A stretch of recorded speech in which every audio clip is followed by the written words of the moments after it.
మన తెలంగాణలో మొట్టమొదటి ఫ్యాక్టరీ అవుట్లెట్ మన ముకుంద జ్యువెలర్స్ లో లైట్ వెయిట్ ఆభరణాలు కలెక్షన్స్ ఎన్నెన్నో అన్ని జ్యువెలరీస్ పై VA కేవలం 2 to 12% మాత్రమే. విచ్చేయండి ముకుంద జ్యువెలర్స్. వైసీపీ హయాంలో తిరుమల కొండపైనే కాదు కొండ కింద అక్రమాలు చోటు చేసుకున్నాయి.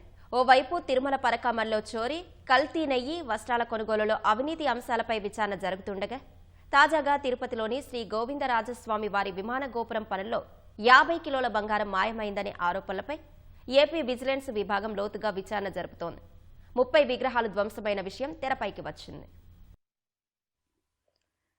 వైసీపీ హయాంలోని అక్రమాలు ఒక్కొక్కటిగా బయటకొస్తున్నాయి. పరకామణి చోరీ, కల్తీ నెయ్యి, వస్త్రాల కొనుగోళ్లలో అవినీతిపై ఇప్పటికే విచారణ జరుగుతుండగా శ్రీ గోవిందరాజస్వామి విమాన గోపురం పనుల్లో బంగారం మాయమైందనే ఆరోపణలపైన విజిలెన్స్ విచారణ జరుగుతున్నట్లు తెలుస్తోంది. తిరుపతిలోని శ్రీ గోవిందరాజస్వామి వారి ఆలయానికి ఎంతో ప్రాముఖ్యముంది. వైసీపీ హయాంలో 2022-23 మధ్య కాలంలో ఈ ఆలయ విమాన గోపురానికి బంగారు తాపడం పరుడు చేసేందుకు తిరుమల తిరుపతి దేవస్థానం 100 కిలోల బంగారం కేటాయించింది.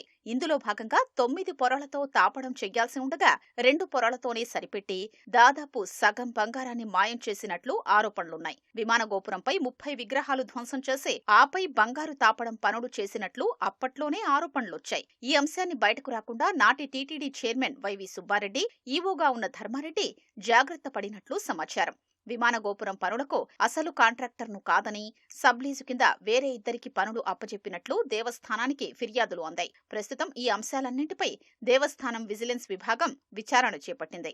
అప్పటి ఫిర్యాదుదారుల నుంచి వివరాలు సేకరించడంలో నిమగ్నమైంది. దీంతో పాటు బంగారు తాపడం పనులు చేసిన కార్మికుల్ని కూడా విచారించి ఎన్ని విగ్రహాలు ధ్వంసం చేశారు, బంగారం ఎంత వాడారు అనే అంశంపై ఆరా తీస్తోంది.